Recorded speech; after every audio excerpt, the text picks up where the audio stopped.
결혼한 지 2년 된 신혼 부부입니다. 저희 부부는 결혼하면서 부모님께 전세 자금으로 7천만 원을 빌렸는데요. 내년에 아버지가 은퇴를 하시게 돼요. 부모님이 당장 소득이 끊긴다고 생각하니 빌린 돈을 빨리 갚아드리고 싶은데 생각보다 돈이 모이질 않더라고요. 여보, 그 어머님 전화 받았어? 아니, 왜? 아니, 아버님 은퇴 앞두시고 걱정이 좀 많다면서 이런저런 푸념을 하시는데 있잖아, 꼭 빨리 돈 달라고 하시는 것 같아서 내가 마음이 좀 그렇더라고. 에이, 자기가 예민한 거야. 괜히 심란하시니까 그렇겠지. 아니야, 그 느낌적인 느낌이 그게 아니라고. 그 여자의 촉 그거 몰라? 여자의 촉? 아, 그렇다면 아버지가 나한테 직접 얘기하시지 않았을까? 그런가? 아니, 나 솔직히 말해서 좀 서운하기도 해. 남들은 결혼할 때 부모님이 그냥 턱턱 그냥 보태주시기도 하고 그렇더만. 아유, 근데 아쉽긴 해도 어쩌겠어. 덕분에 우리 첫눈에 반한 집에서 신혼 시작했으니까 그것만 해도 얼마나 좋아. 아, 그래도 갚아야 할 돈이라고 생각하니까 사람 마음이 그렇잖아. 한 번씩 막 꽉 답답하고 그래. 아, 전화로 돈 없다는 티 내고 그러시니까 그래? 나도 사람인지라 그 서운한 거 어쩔 수가 없더라고. 아, 우리 형편 알잖아. 급할 때 없는 돈 모아서 빌려주신 것만으로도 그냥 감사하게 생각하자. 아니, 근데 여보, 진짜 그 모아둔 돈이 그렇게 하나도 없으시대? 그 퇴직금으로 당분간은 좀 그냥 사실 수 없나? 아이, 너무 걱정 마. 내가 차라리 일을 더 할게. 소처럼 일하자. 빨리 모아서 갚아드리자. 방법이 다 있을 거야. 아내의 서운함도 이해가 가고 부모님의 형편도 아는지라 아무래도 제가 중간에서 잘 해결해야 할 것 같죠. 그런데 만약 아이가 생겨서 아내가 일을 그만두기라도 한다면 소득이 더 줄어드는 상황이고요. 그 전에 바짝 벌어서 갚아야 할 것 같습니다. 돈도 갚고 저축도 제대로 시작하고 싶은데 이거 어떻게 계획해야 될지 모르겠어요. 소장님 도와주세요. 자녀가 결혼하고 이럴 때 부모님이 뭐 돈을 좀 보태주고 이러면 좋죠. 근데 함부로 보태주면 이것도 또 세금 관련해서 네. 문제가 있어요. 이 경우에는 돈을 빌려주신 거예요. 네. 7천만 원이라는 돈인데 부모님도 형편이 그렇게 녹록치가 않아서 이걸 돌려드려야 돼요. 갚아야 되는 돈이네요. 근데 그 형편을 빌려주셨다면 이거 감사하게 생각해야 되는데 아내는 일단 좀 불만이 많은 것 같은데요. 맞아요. 아무래도 뭐 계속 용돈도 드리고 신경도 써야 하니까 이게 네. 좀 마음에 걸리는 것 같습니다. 맞아요. 생각해보니까 정말 그러네. 많다면 많은 돈, 또 부족하다면 부족한 돈인데 네. 신혼부부는 앞으로 벌면 되잖아요. 근데 부모님은 은퇴를 앞두고 계시니까 걱정이 많습니다. 그렇죠. 얼마나 이제 걱정이 되시면 이제 며느리에게 전화까지 하셔가지고 좀 푸념 아닌 푸념을 늘어놓으시겠어요. 그런데 요즘에 집값이 너무 비싸다 보니까 우리가 결혼을 하고 이 신혼을 시작할 때 순전히 내 돈으로만 이 시작을 하시는 분들이 많지는 않은 것 같습니다. 작년에 한 결혼정보회사에서 1, 2년 차 신혼부부들을 대상, 1,000명을 대상으로 설문조사를 했는데요. 신혼집 마련 비용이 얼마나 들었냐라고 물어봤더니 전국 평균 약 2억 4,299만 원, 그리고 서울의 경우에는 약 2억 5,880만 원으로 조사가 됐다고 합니다. 신혼집의 점유 형태는 전세가 45.9%로 가장 많았는데요. 그리고 재미있는 결과가 있습니다. 이 화면을 한번 보시면요.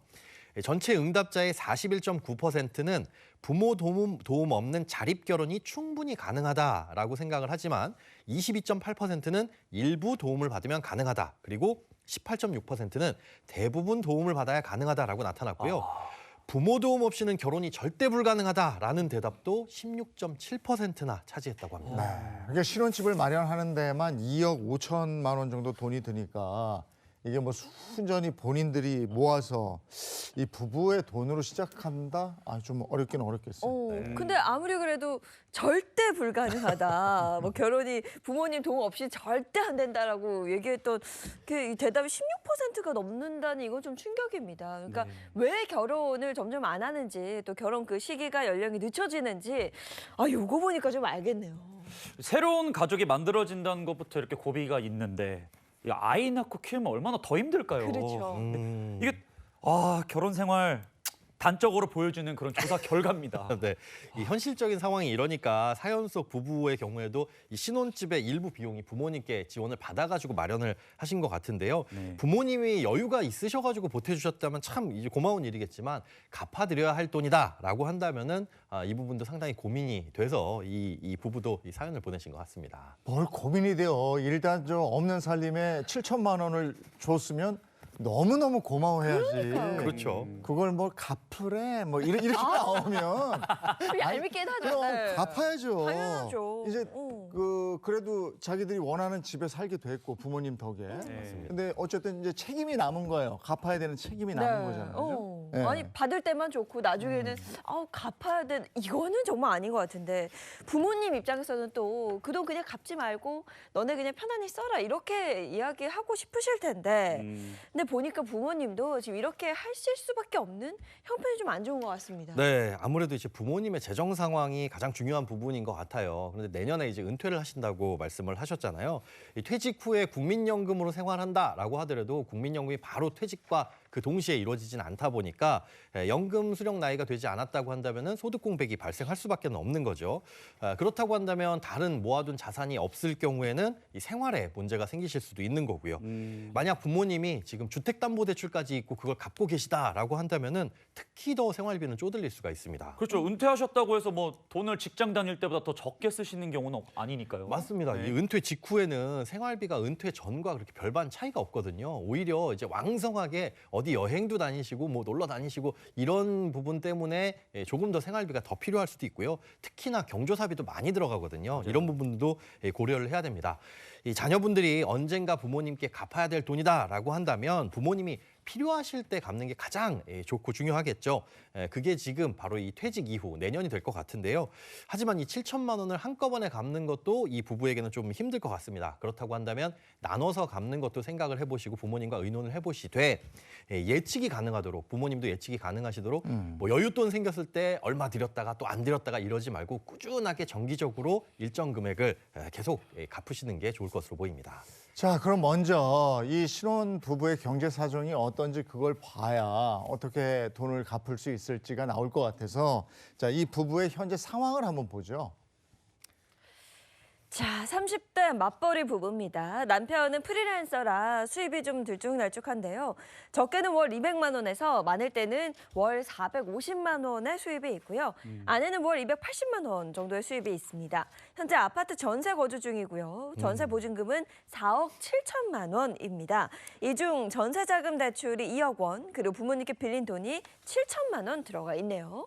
아까 보니까 신혼 부부의 뭐 신혼집, 전셋집 마련하는데 2억 5천 평균적으로 그 정도 든다고 그러는데 이 댁은 두 배 정도 그렇죠. 되죠? 4억 네. 얼마니까. 4억 7천 네. 정도짜리 전셋집에 오. 사는 거예요. 네, 이게 집이 서울인지 지방인지는 잘 모르겠지만 평균 값으로 봤을 때는 좀 좋은데? 네. 라는 생각을 해서 그런데 이거 좀 어떻게 봅니까, 선생님? 사연에도 그랬거든요. 남편분이 이 첫눈에 딱 반한 집을 구했다라고 그렇잖아요. 하는 거 보니까 굉장히 사실 흡족한, 부족함이 없는 그런 집을 구하신 것 같아요. 근데 제가 봤을 때도 주거에 너무 많은 비용이 들어가는 것 같습니다. 아직 아이도 없는데 아이도 없다면 사실 조금 열악하다고 생각하더라도 부부 둘이서 충분히 생활할 수 있을 만하거든요. 네. 그런데 이 4억 7천만 원이라는 돈 자체도 너무 큰 돈이고 이 큰 돈을 그냥 전세 보증금으로 깔고 앉아 있는 상황이잖아요.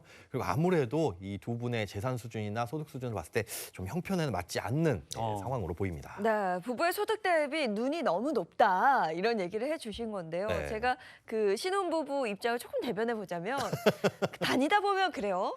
아, 이 집이 딱 내 집이다. 이렇게 마음이 뭔가 편안해지는 그런 집이 있단 말이죠. 근데 그런 거 먼저 보면 안 된다고.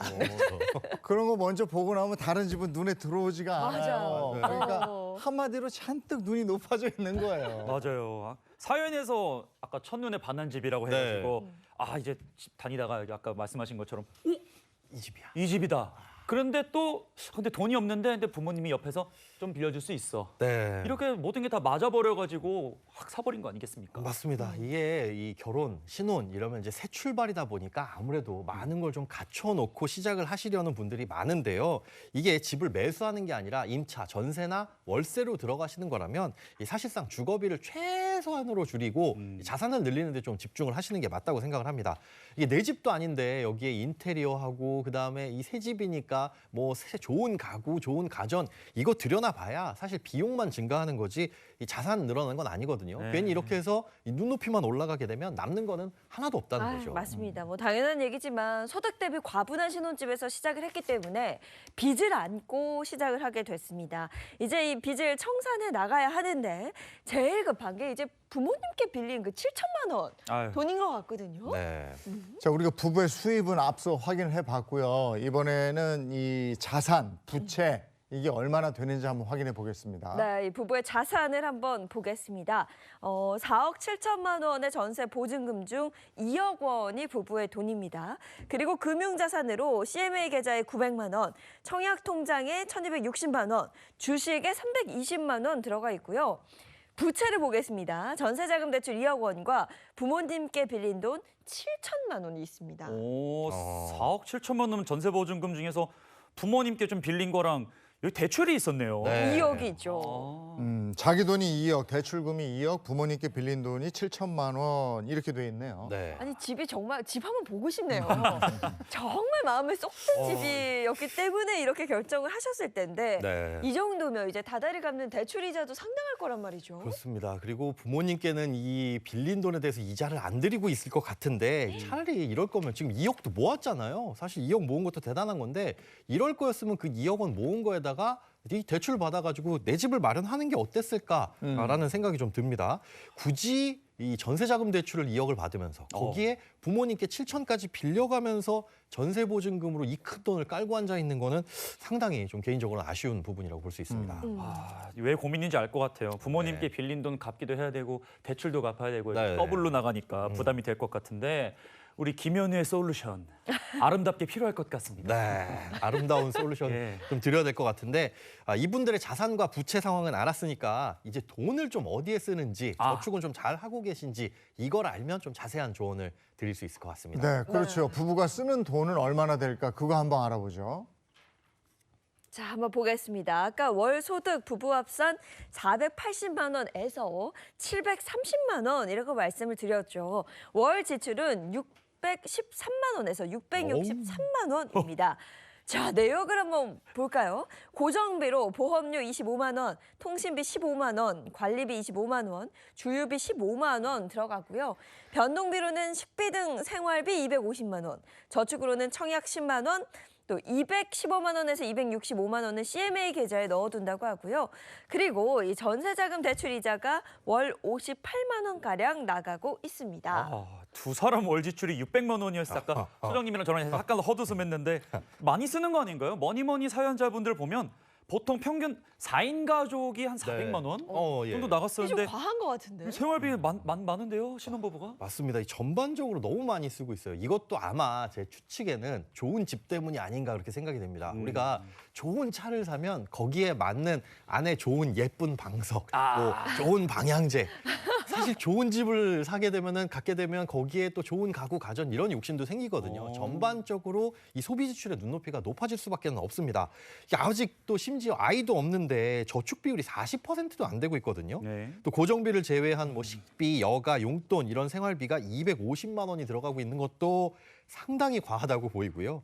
적어도 이 돈을 모을 생각이 있다라고 한다면 줄이려는 노력이 반드시 필요한데 이 노력은 하지 않으면서 돈이 모이지 않는다, 걱정이다라고 좀 푸념 아닌 푸념을 하고 있는 것으로 보입니다. 아, 제가 다시 말씀드릴까요? 네. 정신 차리세요. 예. 내년에 부모님이 퇴직하시는데 당장 돈을 모아야죠. 뭐 하시는 거니까? 네.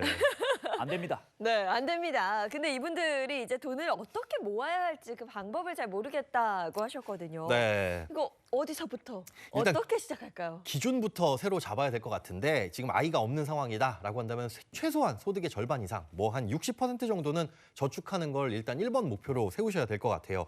뭐 부모님 돈도 갚아드려야 되고 장기적으로는 이 두 분의 자산도 축적을 해야 되는데 그러려면은 지금부터 저축률을 올리려는 노력이 반드시 필요하다고 볼 수 있습니다. 예전에는 남은 돈 저축만 하면 차곡차곡 쌓였어요. 금리 좋을 때 그랬는데 네. 요즘엔 또 그게 아닌데 저축하는 방법이 이분들도 그래요.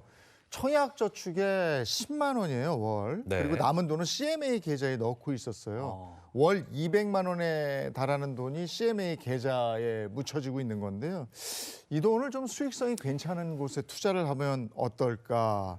날릴 거에 투자하면 안 되고요. 네. 괜찮은 종목에 투자하면 어떨까? 중요한 싶어요. 말씀이에요. 네. 아무래도 이 CMA 통장에 돈을 모으는 이유가 뭘까 한번 고민을 해보면 이 남편분이 프리랜서인 이유가 있는 것 같아요. 고정적인 수입이 없다 보니까 매달 예를 들어 적금을 가입했다. 한 달에 250만 원씩 내야지라고 했는데 남편분 수입이 줄어들게 되면 이걸 못 낼 수가 있잖아요. 네. 그런 불안감 때문에 이 CMA에다가 넣어놓는 것 같은데 그래서 얼마를 쓰고 얼마를 저축해야 될지 이 두 분이 잘 감을 못 잡고 있는 상황 같습니다. 적금 같은 정기적인 저축 같은 경우에는 결국은 이제 목돈을 마련하기 위해서 우리가 가입을 하는 거잖아요. 그런데 이렇게 다른 방법, 뭐 CMA든 뭐 수시입출금 통장이든 다른 방법으로도 돈을 모을 수 있다라고 한다면 크게 나쁘지는 않아 보입니다. 이 적금으로 빼놓는 이유가 그 적금으로 빼놓지 않고 그냥 통장에 넣어두면 쓰기 때문에 돈을 묶어두는 네. 그런 이유가 크거든요. 네. 근데 CMA에 넣어두더라도 우리가 꺼내 쓰지만 않는다면 뭐 큰 문제는 없다고 보입니다. 만약이라는 상황을 하신 것 같은데 네. 남편분이 이제 소득이 갑자기 줄어버리면 자유롭게 그 목돈 네. 써야 되니까 그렇죠. 그래서 CMA 계좌에 넣어둔 것 같은데요. 근데 입출금이 자유롭다 보면 어떻게든 저는 아무래도 빼서 쓰게 돼요. 아유. 예, 버튼 하나만 누르면 되거든요. 맞아요. 그렇죠. 저만 그런가요? 아니 저도 그래요. 그 돈이 차곡차곡 모인 게 보이면 아 나 이렇게 고생했는데 그렇지. 살짝만 빼볼까 뭐 보상 이런 준비. 생각을 하게 되거든요. 네. 근데 이 부부도 보면 뭔가 저축의 강제성을 좀 갖게 하는 게 중요하지 않을까 이런 생각이 좀 듭니다. 네. 근데 월 소득 대비 이제 지출 규모도 좀 있고 해서 이게 이렇게 찔끔찔끔 모아가지고 내년 퇴직 전까지 부모님한테 7천만 원 드릴 수 없을 것 같고 다달이 뭐 한 200만 원 드린다 이래도 여기서 나올 돈이 없을 것 같고 좀 맞아요. 그러네요. 그렇죠. 그러면 이제 200만 원씩 드린다고 하면 저축을 하나도 못하는 네. 상황이고요. 그래서 저는 과감한 결단, 이분들이 이 전셋집을 좀 작은 곳으로 옮기시면 좋겠다라는 생각이 듭니다. 아무리 생각해봐도 지금 소득 대비 그리고 현재 자산 대비 현 상황에 비춰봤을 때 지금 4억 7천짜리 전세는 너무 과하다라는 생각이 계속 듭니다. 무엇보다 이 7천만 원이라는 목돈을 빨리 만들어야 된다라고 한다면 집을 정리하는 게 가장 확실하고 빠른 방법이라고 생각이 됩니다. 꿈에 그리던 신혼집 4억 7천만 원에서 다른 데로 가란 말씀이시죠? 네. 여러 가지 상황으로 봤을 때 어느 정도 집으로 가면 좋을까요, 소장님? 좋은 집 한번 살아봤잖아요. 네. 그거 이제 나중에 목표로 삼고 사면 되죠. 돈 모아서 사자 이걸 목표로 삼고요. 사실 저는 신혼집 같은 경우에는 원룸에서 시작해도 괜찮다라는 주의거든요. 정말 돈을 모으고 싶다면 대출 다 빼고 지금 현재 갖고 있는 본인들의 순자산 2억 원으로 집을 구하는 걸 추천드립니다. 근데 사실 개인적인 생각으로는 2억 원보다도 훨씬 더 아래 좀 싼 집으로 이사를 가셔라라고 말씀을 드리고 싶기는 한데 이분들 이미 눈높이 올라가서 그렇게 하기가 쉽지가 않거든요. 네. 뭔가 이제 아마 조금 좁은 집이나 안 좋은 집으로 이사를 가면 실패한 것 아닌가라는 이런 박탈감이 들 수도 있어요. 그러니까 한 2억 원 정도를 마지노선으로 해서 이 집을 구하시고 남는 돈으로는 부모님께 이 상환도 하고 그다음에 뭐 대출 받은 것도 상환하고 그러면 다른 문제들도 다 해결할 수가 있을 것 같습니다. 본인이 감당 가능한 선에서 집을 구한다. 예. 그러신 것 같고 지금 결혼한 지 얼마 안 되셔서 그런지 모르겠지만 이거 빨리 다른 집을 빨리 알아볼 수도 있을 것 같아요. 네, 이제 결혼한 지 2년이라고 하셨잖아요. 네. 만약에 결혼했을 때 전셋집을 구했다라고 한다면 이제 전세 만기가 도래를 했을 것 같으니까 이때라고 한다면 계약 갱신하지 말고 빨리 다른 집을 알아보시기 바라고요. 만약에 2년이 지났다 그래서 이미 갱신이 됐다라고 하더라도 집주인한테 사정을 얘기하고 이 복비를 내가 부담하는 그런 상황이 온다고 하더라도 이사를 가시는 걸 추천을 드립니다. 결론은 전세보증금 지금 4억 7천만 원 중에 7천만 원 부모님께 돌려드리고 2억 원 대출 갚고 그다음에 나머지 2억 원으로 전세를 얻는다. 이게 답일 것 같습니다. 아니 그런데 지금 또 걱정이 되는 부분이 있어요. 신혼부부라는 건 뭐 조만간 또 자녀 계획도 있을 거란 말이죠. 아하. 네. 야 이거 걱정입니다. 그러면 이게 이제 남편 혼자 외벌이를 해야 되는데 네. 그죠? 근데 이게 프리랜서란 말이에요. 소득이 들쭉날쭉해서 이게 어떻게 될지 모르는데 여유 자금이 좀 있어야 프리랜서 생활할 때 좀 초조해하지 않거든요. 맞아. 그럴 것 같습니다. 지금 그래서 모아둔 돈도 딱히 없으시고요. 그래서 이럴 경우에 일부 대출을 받는 것도 좋을 것 같아요. 2억짜리 전세를 얻으시되 내 돈 일부, 그다음에 대출을 일부 받으시는 거죠. 아무래도 이제 아이가 태어나게 되면 초기 출산 비용, 뭐 산후조리원이라든가 아니면 아이 육아용품 이런 거 사는데 돈 꽤 들어가잖아요. 그리고 나서 이제 생활비도 증가할 수 있고 또 아내분이 뭐 육아휴직을 하게 되면 소득도 감소할 수 있고요. 근데 이런 것들을 지금 수준에서 예측할 수는 없거든요. 그러니까 현 시점에서 따져보기 어려우니 여윳돈으로 일단 일부 두고 이 상황을 봐서 전세자금 대출을 활용하시는 것도 좋은 방법일 것 같습니다. 근데 전세자금 대출을 통해서 여윳돈 마련하는 건 또 어떤 거죠? 신혼부부라고 하셨잖아요. 네. 이 신혼부부 같은 경우에는 신혼부부 버팀목 전세자금 대출이라는 정책 대출을 받을 수가 있는데요. 오. 부부 합산 소득 7,500만 원 이하이고 이 자산 3억 4,500만 원 이하인 무주택 세대주라면 아무리 금리가 높아봐야 연 3.1%의 금리로 대출이 가능합니다. 와. 지금 두 분 소득으로 봤을 때 소득 기준은 충족할 것으로 보이고요. 이 보증금의 80%까지 대출이 가능하거든요. 그러니까 전세 보증금 2억짜리 전세를 얻는다라고 한다면 내 돈 4천만 원에 1억 6천은 대출로 빌리시는 오. 거죠. 그럼 3.1%로 금리로 빌리면 한 달 이자가 한 41만 원 정도가 됩니다. 결국에는 내 돈 4천만 원에 41만 원 이자 내는 거니까 보증금 4천만 원에 41만 원짜리 월세와 동일하다라고 생각을 하시면 되는 거죠. 이 41만 원 정도면 이분들 소득에서 한 7% 수준이고 오. 여기에 뭐 관리비, 공과금 다 해봐야 10% 이내 수준이니까 주거비로서도 이 소득 대비 나쁘지 않다고 보입니다. 만약 그 신혼부부 전세자금 대출을 받으면 1억 6천만 원이란 여유자금이 생기게 되고 네. 이 부분을 여윳돈으로 활용할 수 있다는 이야기죠. 네, 맞습니다. 근데 1억 6천이 너무 크다라고 생각되시면 그 전세 보증금 2억 중에 뭐 1억 6천까지 대출을 받는 게 아니라 한 1억 정도. 그러니까 내 돈 1억에 대출 1억 이렇게 받으셔가지고 준비를 하시는 것도 방법이 될 수 있는데요. 그렇게 한다면은 한 달에 약 26만 원 정도 전세자금 대출 이자가 발생하거든요. 그러니까 2억 원짜리 전셋집을 구하면 여윳돈 1억이 일단 생기고 26만 원씩 대출 이자를 내야 되는 거죠. 근데 현재 CMA 금리도 연 2.9% 정도 됩니다. 이 대출 이자가 3.1%니까 사실 금리 차이도 거의 안 날 뿐더러 이 무주택자가 전세자금 대출을 받아가지고 이자를 납부를 하면 그 이자 40%에 대해 연간 최대 300만 원까지 소득공제 혜택도 받을 수가 있습니다. 그러면 좀 구체적으로 얘기하면 1억 원을 대출 받았을 때 연 이자가 310만 원 정도 되는데 여기에 대해서 한 40% 124만 원을 소득공제 받는다. 이거 세금 많이 아끼게 많이 되네요. 아끼네요. 네, 이분 소득 구간으로 봤을 때 124만 원 정도 소득공제 받는다고 한다면 연간 20만 원 정도를 돌려받을 수 있거든요, 세금을. 결국 그러면 1년에 310만 원 이자 내는 게 아니라 290만 원 네. 이자 내는 셈이죠. 그러면 결국 CMA 금리나 똑같은 수준이 되는 겁니다. 그러니까 대출을 받아가지고 그 1억 원을 어디 뭐 열심히 굴릴 생각 안 하셔도 CMA만 넣어주셔도 충분하시고요. 그 뭐 CMA가 아니라 금리가 조금 더 높은 예금이나 이런 곳에 넣어두신다면 오히려 대출을 받는 게 훨씬 더 이득이라고 볼 수 있습니다. 네, 자 그럼 소장님이 제시해준 방법을 통해서 7천만 원을 갚을 수 있는 걸로 방법이 됐습니다. 네. 근데 이제 문제가 가족끼리 돈이 오고 갔단 말이죠. 네. 그 증여세도 발생하는 거 아니에요? 맞아. 네, 뭐 결론부터 말씀드리면 증여세 이슈는 이분들에게 없을 걸로 보입니다. 왜요? 아까 뭐 큰일 난다면서요? 네, 그럴 수 있는데요. 일단 10년 내에 다른 증여가 없었다라는 가정하에 결혼할 때 7천만 원 정도는 이 사회 통념상 이 부모님이 자녀에게 충분히 줄 수 있다 이렇게 볼 여지가 크거든요. 그리고 이 사연과는 별개로 작년 1월 1일부터 이 결혼하는 자녀에 대해서는 1억 원의 추가 증여 공제라는 게 생겼어요. 그러니까 성인 자녀한테는 5천만 원까지는 세금 없이 증여를 해줄 수 있는데 결혼을 할 때는 1억 원을 추가로 줄 수 있는 거죠. 그렇게 생각한다면 양가 부모님한테 1억 5천씩 받는 것도 세금 없이 가능하다라는 뜻입니다. 그러니까 결혼할 때는 부모님께 양가에서 1억 5천씩 한 3억 정도는 증여세 문제 없이 줄 수 받을 수 있다. 있다. 그런 네. 거예요. 최대 3억 원이네요. 맞습니다. 소장님 궁금한 게 생겼는데 네. 결혼해가지고 양가 부모님한테 1억 5천원씩 2번 받아서 3억을 받았단 말이죠. 네. 그런데 이혼을 했어요.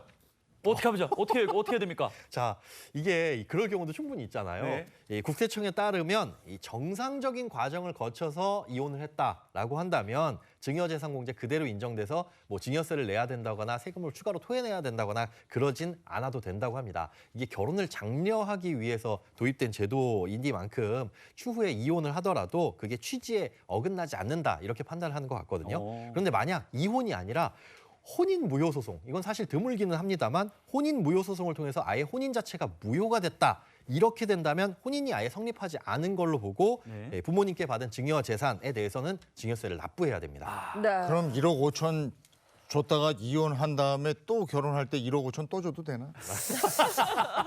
자, 어쨌든 소장님 솔루션 보겠습니다. 네, 솔루션 한번 정리해 드릴게요. 자, 소장님의 맞춤 솔루션 결과입니다. 소득 대비 신혼집을 좀 무리해서 마련했죠. 그래서 이 4억 7천만 원짜리 전셋집을 2억 원 수준으로 맞춰서 이사를 하라는 결론입니다. 그렇게 되면 전세자금 대출금 2억 원과 부모님께 빌린 돈 7천만 원 바로 상환 가능합니다. 2억 1억 원의 전셋집은 대출 없이 마련해도 되고요. 여유 자금이 필요할 경우에는 대출을 추가로 받아서 외벌이 상황에 대비하시는 게 좋겠습니다. 4천만 원 자산에 신혼부부 디딤돌 대출을 받으면 월 이자 42만 원으로 1억 6천만 원 대출이 가능하고요. 자산 2억 원을 전세 보증금으로 깔고 있을 경우에는 1억 원의 대출을 받아 여유 자금으로 활용하시면 좋겠습니다. 자, 이렇게 되면 월 이자가요 26만 원이 됩니다.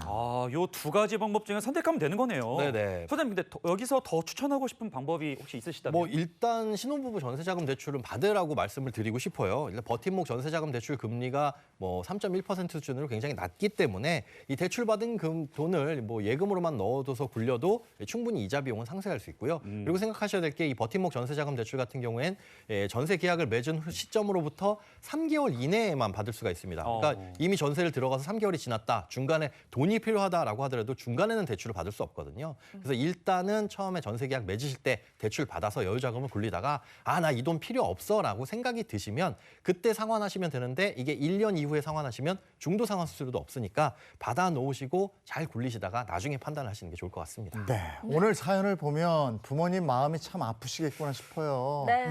7천만 원 이렇게 좀 해주고 싶죠. 보태주고 싶은데 네. 본인이 또 퇴직 앞두고 있고 모아놓은 돈은 없고 그 7천만 원이 필요한 상황이라 아이고 이거 참 마음이 안 좋으시겠구나 이런 생각이 들었습니다. 네, 그냥 주고 싶으시겠죠. 근데 네. 그게 상황이 여의치 않아서 참 마음이 아프실 것 같고요. 또 한편으로는 그 시작이니까 좀 더 번듯한 집에서 시작하고 싶었던 이 신혼부부의 마음도 이해하고 싶습니다. 네. 네. 하지만 반드시 우리가 기억을 해야 될 거 신혼집을 그럴듯하게 장만하면 기분이야 좋겠지만 이게 내 집이 아닌 이상은 사실 아무 의미 없다는 거. 불필요한 지출 줄이고 이 자산을 늘려가는 게 사실 합리적인 생각이 아닌가 그렇게 생각이 됩니다. 역시 김현우의 냉철한 결론. 거품 쫙 빼고 네. 바닥부터 시작하자 우리. 알겠죠, 신혼부부 여러분?